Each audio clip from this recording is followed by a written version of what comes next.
Welcome back to the Christianity and Business Podcast, an initiative of the Archie W. Dunham College of Business at Houston Baptist University. I'm your host, Darren Shearer, and this is the show that helps Christian business leaders to integrate biblical values into business.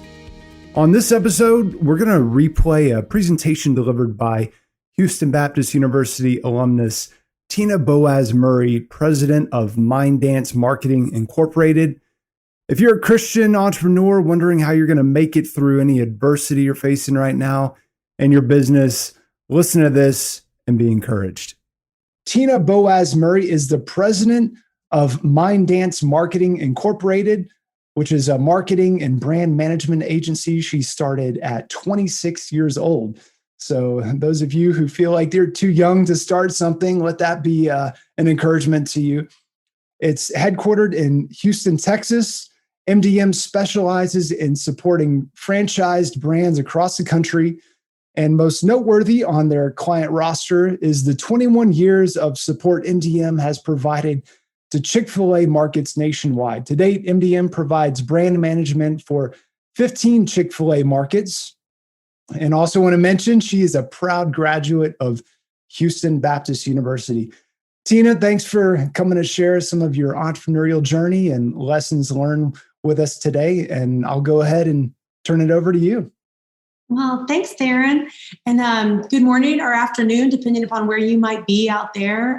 It's just an honor and a privilege to come to you today. And I can't see you, which makes obviously this so challenging sometimes when you're talking about your heart and you're talking about a journey that you've been on. But hopefully through this webinar, you will hear a little bit of my story that might inspire you to just think differently about where you might be in life or where you might be going despite the path that you have behind you. And that's really where I want to start this morning about why failure is not an option. Failure is not an option is really a battle cry for Tina Murray. I think I want to tell you why it's my battle cry. And then I want to show you like where I'm taking the battle cry throughout my journey as a wife and a mom and, a business leader. And this battle cry really starts all the way back to when I was in third grade. And I worked with a coach about 2 years ago to try to maybe help me understand the pace at which I want to work, the woman that I want to become and how I want to get there. And she dug really deep on the fact that failure is not an option for me. And what does that mean? And how passionate I was about it. And one of the things that we uncovered in Failure is Not an Option is a story that goes back to third grade. And it's a hard story for me to tell. And I've only actually told, you're the second people that have ever heard this story. But it is this. It was Hurricane Alicia. And coming off this snowmageddon or ice pond, that however you want to phrase and whatever meme you want to use about what just happened to the city of Houston. But back in the 80s, Hurricane Alicia hit the city of Houston, and it was a devastating storm. And this was really before the massive storms that we've experienced in the last 5 to 7 years in Houston. Obviously, this was, many years ago.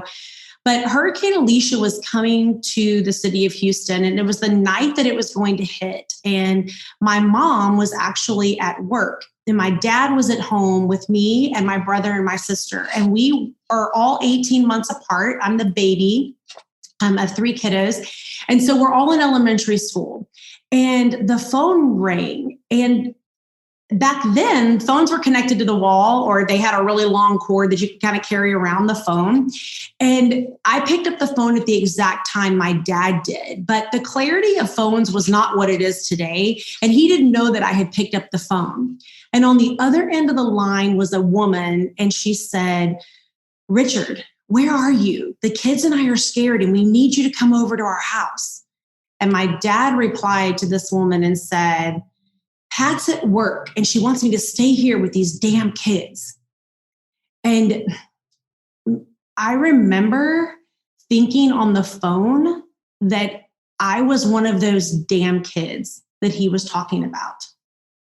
Now, I don't remember what happened after. I don't remember processing. I don't remember my heart wanting to go tell my mom what I heard, or I don't remember that. But I think what I do remember was this call to achieve.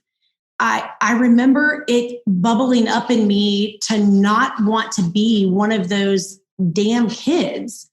And so I went on to junior high and high school. I'm a graduate of Cy-Fair High School here in Houston.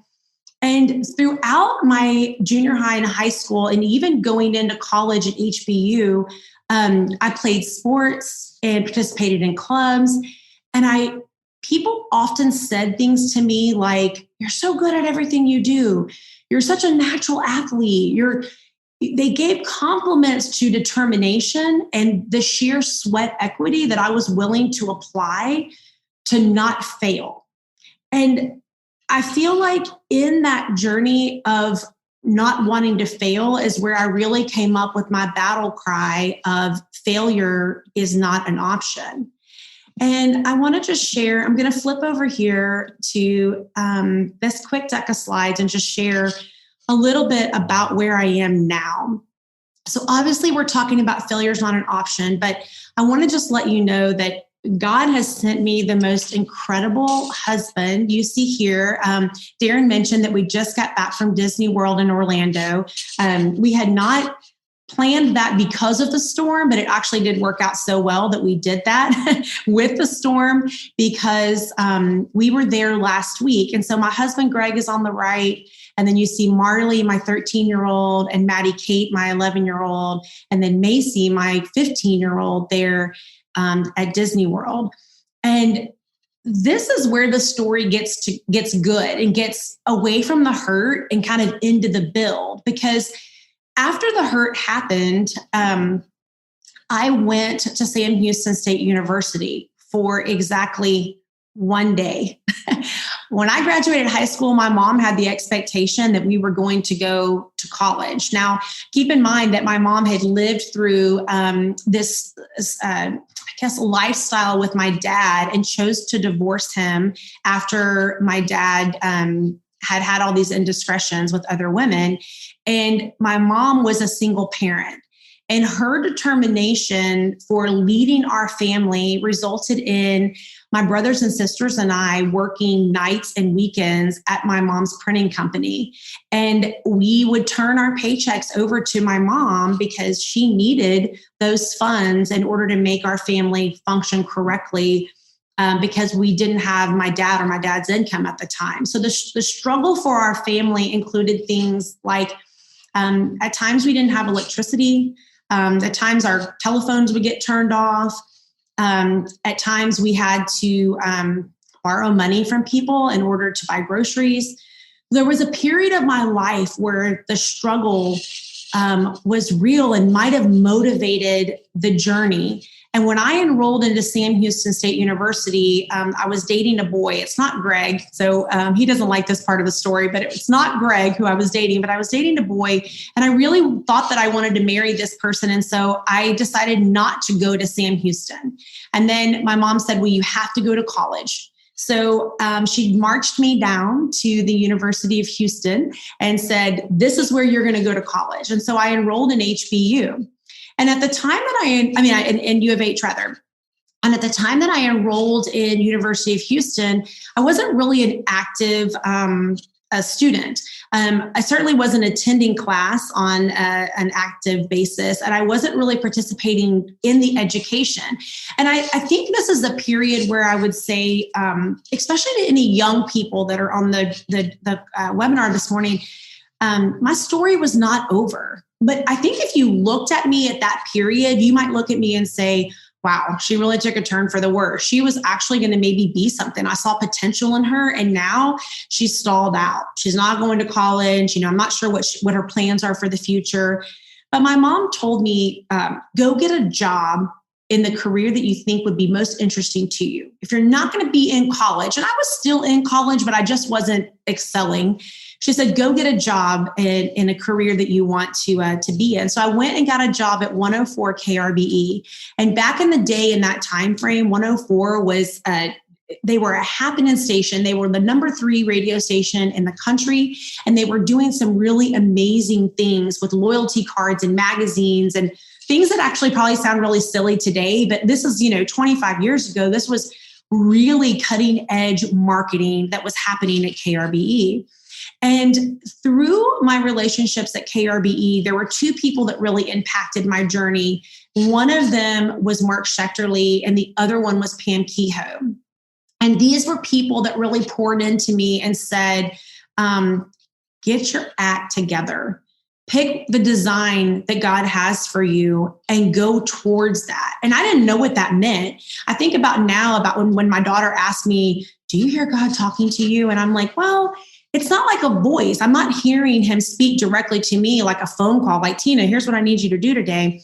But those 2 individuals actually helped me move my journey from stagnant into motion. And whether or not it was the right motion was a little bit irrelevant. But the fact that I was moving in a direction, I think, was probably the forward movement that they, at least as my mentors, wanted me to be in. I went from KRBE over to the AM side and radio to work for 740 KTRH. And some of the older generations on the phone here today will probably recognize 740 KTRH as being one of the radio stations that's talk radio, where you might be getting your news.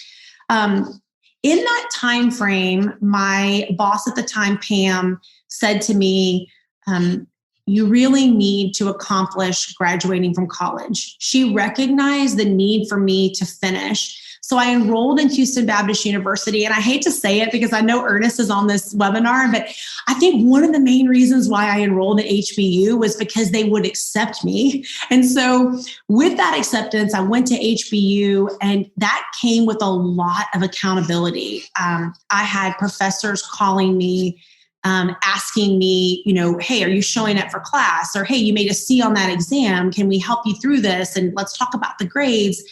I'm so grateful for the accountability that walked me through my years of HBU. But I got to the last semester at HBU and I could not graduate.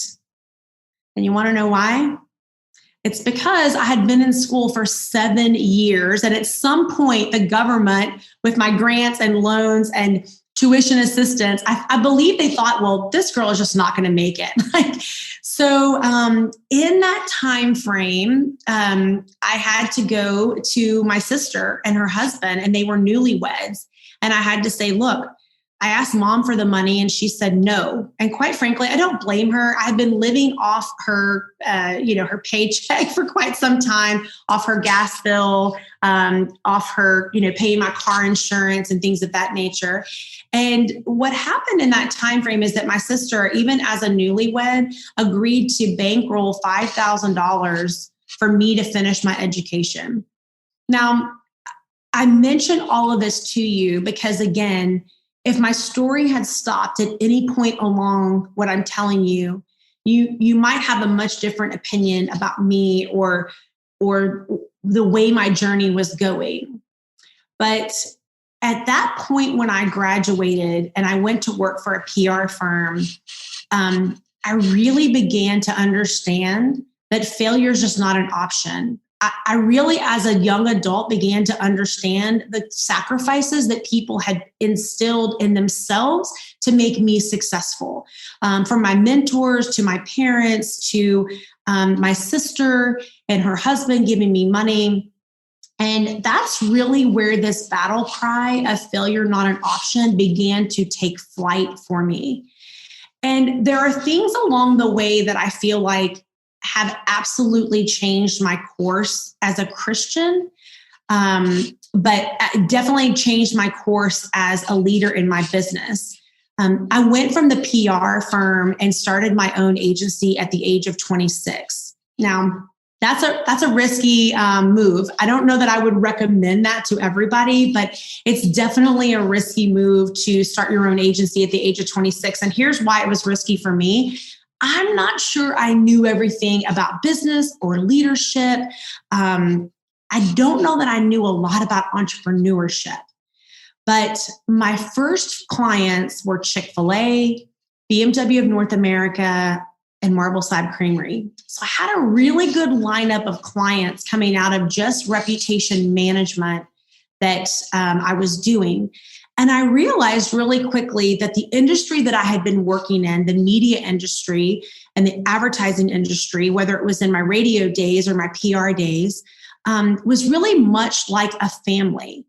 And I really believe that in those instances that the reputation, as it says in Proverbs, that a good name is better to have than all the riches in the world. I really believe that that is an important tool to instill day in and day out, because I went to my family and I asked them to help work on my reputation. I asked them to help me by referencing me to their clients. I asked them to help me by sending me people that I could talk to that might be an opportunity for me to gain a client in a business. And in my first year of business, I had 13 different clients in my client portfolio. As Darren had mentioned, Chick-fil-A was my very first client. They remain to be a client today. I'm so fortunate to be on this journey with that brand. And in that journey, I think this is really where I would get into the nuts and bolts of what I believe is failure is not an option, is that it's okay to fail. I'm not saying don't fail. I'm saying it's not an option to stay down when you have failure. And one of the things that has helped me along that is just to know that 40% of your daily actions are actually not actions, they're habits. And so in order for me to figure out how I wanted to go about and build this business at 26 years old called Mind Dance Marketing, and the fact that my mom had said, I'll let you try this for 6 months. You're 26. I was really fresh out of college, despite the fact that I was 26. And my mom had said, I will bankroll you for 6 months. But at the end of 6 months, if you don't have your business up and running, I want you to move home and I want you to kind of start over in your career path.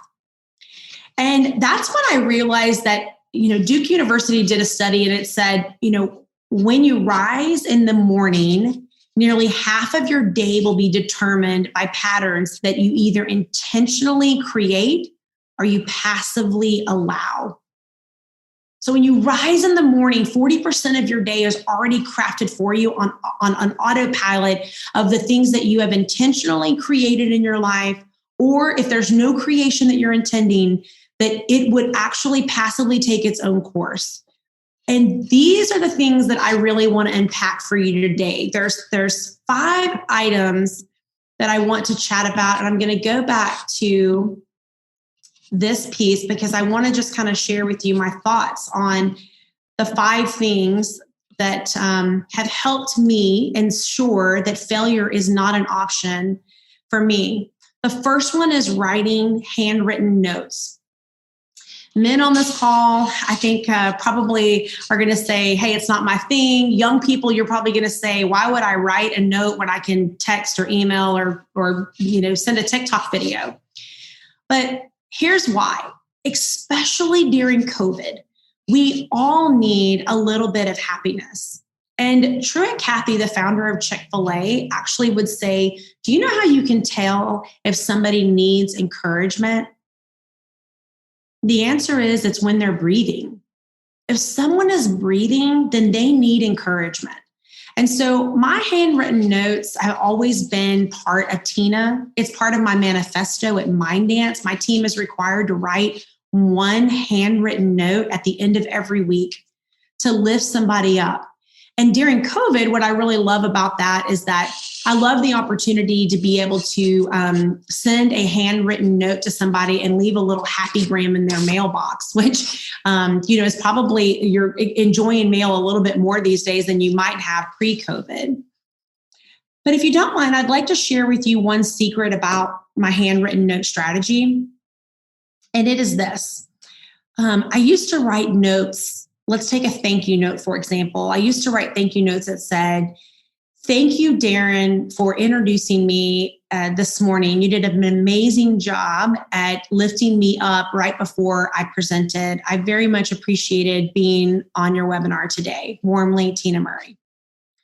But then I started changing the way I wrote my thank you notes. And I would write things like, holy cow, pun intended, on behalf of Chick-fil-A, my largest client. I was super nervous going into the presentation this morning, and your introduction put me at ease. Thank you for giving me that warm introduction. It was a pleasure to be with you this morning. Warmly, Tina Murray. And part of leading a thank you note or a handwritten note was something more than what you intend to convey. So my intention would be thank you. But what I wrote first was, holy cow. It really just grabs the reader in a different way, and it causes them to have a different reaction to what they're reading. And it shares a little bit of my personality.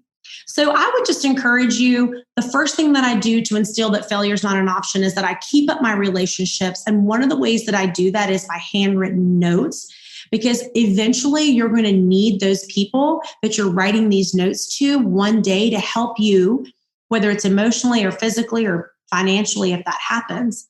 I believe that God calls us into meaningful relationships with each other and with Him. And this is one of the ways that I like to be in meaningful relationships with people. And I have written a lot of handwritten notes, and I'm during COVID, and I've gotten a lot of really great responses back from people about how that lifted their day. The second thing I want to mention to you about things that have really helped me in Failure is Not an Option is to give everyone 15 minutes of my time. Early in my career, I would say if anybody really wanted to speak with me, that I would carve out 15 minutes on the phone for coffee. Maybe we had lunch together. I quickly learned that God had a different purpose for those 15 minutes than I would have intended. I thought the 15 minutes was because somebody wanted to pitch me an idea or ask me to spend advertising dollars with their television station. But I think if I really slowed down, what I was learning is that Tina needed those 15 minutes. I needed those 15 minutes to hear from someone else, to fill my cup, to be educated, to be inspired.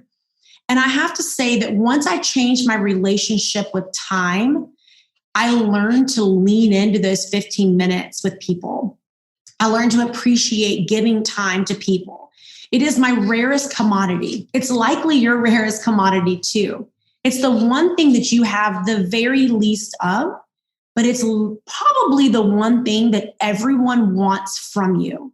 My husband wants it. My children want it. My team wants it. My friends want it. And I actually want it for myself.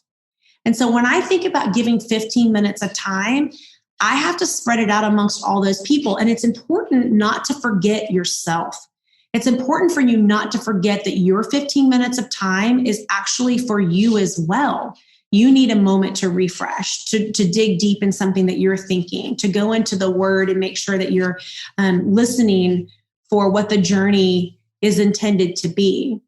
But slowing down to hear other people and to hear their message and to hear their journey has actually really inspired my journey. And here's the part where it comes into failure is not an option.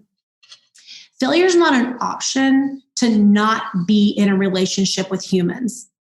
I love what my pastor has said about how the 10 commandments are written 4 to how we should interact with God and 6 on how we should interact with each other. And when I think about that, I really go back to what I said before about God is asking us to be in a meaningful relationship with Him and with each other. And this 15 minutes, the repositioning of how we spend our time and taking out the, I don't have the time, I want to cancel, I don't really need to talk to that person, and just lean into the moment actually produces a better Tina. And I hope it produces a better you. The third thing that I've done to ensure that failure is not an option is develop a board of directors. And I have developed a personal board of directors and a professional board of directors. And let me just explain the difference between the two. My personal board of directors is a group of men and women. I would call them some of my deep, lifelong friends. And we get together and we discuss these deep topics about what am I struggling with? Where are my fears? Where's my anxiety? How transparent can I be about where my marriage is, where my children are, where my business is even? And my personal board of directors are people that I intentionally went and asked them to serve on this board. Now, it's not a formal board. They don't get paid to do it, but I do call them together once a quarter, if not more during crisis times. I do call them together and I ask them to support me in the challenges of my life. Because I believe that failure is not an option, I can't believe that I'm designed to do that only with Tina. I want the perspective around me of people that I trust and admire and people that I respect to help guide my life. Now, simultaneously, I would say I'm going to take that into my professional board of directors. And I would say on this one, I actually went a little bit broader. I went to people in my industry. I went to people outside of my industry. I went to a client that I had previously had, and I put together a team of people who agreed to serve alongside me for 2 years. And let me just share this. During COVID, that group of people was so important to me. Now, don't get me wrong. I have leadership at Minddance. I have people that I trust and respect to guide my business. But in the sense that I really needed someone that I can unpack 100% of the emotion that I was feeling and 100% of the I'm scared and I'm in uncharted waters. I had to let people go. I had to reduce salaries. And then I got to hire people back. I got to bring people's salaries back up. And in that journey, I wanted people surrounding me that were going to help me make really good decisions. And this is where my professional and personal board of directors came into play. And I would tell you, young people that are on this webinar today, it is not too early to develop a personal or professional board of directors. You don't have to have a professional job or a professional career, if you will, to have a professional board of directors. Surround yourself with people that see the greatness in you. Ask those people to lift you up. Plan and make time to go and visit with them. Bring them together over coffee or lunch as a group. These may be people that don't know each other, but bring them together. The goal is to make a better you. And in my time of doing this over the last probably almost 8 years, I would say that I am a better Tina and that my struggles become lighter because of this group that I surround myself with. The last one that I want to leave you with before we get off this PowerPoint is just leave everybody better than you found them. This is actually something that we take very seriously at Minddance. And I would say leaders on the phone, whether you're an entrepreneur or a worker, you likely interact with somebody in your office. And it's not terribly difficult to leave people better than you found them. But you do have to be aware and intentional to do the actions for that. At Minddance, here's the way we do that. I have 200 people that work for me across the country. My job is to leave each one of them better than I found them. So I work really hard to make sure that they know who I am. With 200 people, everybody might not know me, as well as the people that share an office next door to me. But I work really hard to make sure it's a handwritten note, it's a text message, it's a quick phone call. Everyone on my team has my cell phone number, and everyone on my team is encouraged to reach out to me when they need it. But then I empower my leaders. There are times when you're in a meeting and you have real work to do. My leaders are encouraged to make sure that they carve out time to check in on mental health, to check in on how are you doing. I also do things like I had somebody on my team that whose daughter wanted to take some advanced classes that they couldn't afford. And I heard about that, and I stepped up and covered those classes for her so that she could let her daughter take these classes. Now, to me, it's a couple $100, but to her, it could be a pathway to a new career for her kid. So it's being aware to make sure that not just am I not failing, but that the people around me aren't failing. The people around me are encouraged and inspired. And so we live in an environment at Minddance about leaving people better than we found them. But I want to speak for 1 second to the young people that are on the call and determine the age of how young you might be. But here's what I would say to young people. when choosing a career, choose to work for leadership that's invested and interested in you. I have to say, I've done this. As a leader, I want work done. I want high output. I want high efficiency. I want great work at Minddance. But I can't let that stand in the way of investing in my people. And I'm not really great at it, I have to say. I have people on my team that are much better at this than I am, thankfully. But what I would say is, young people, don't just look for the job. Don't just look for the description of the job or the company name that you think is cool.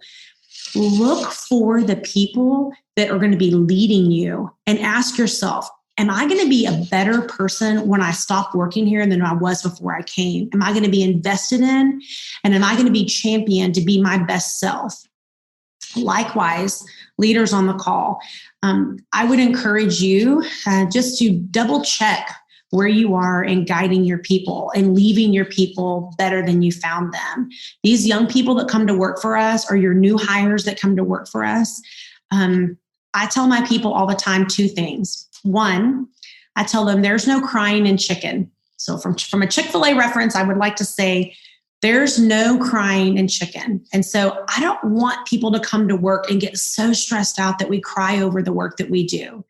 And the second thing that I tell people is leave people better than you found them, and take a deep breath. And in every interaction you have, try to carve out something that inspires them to be their best self.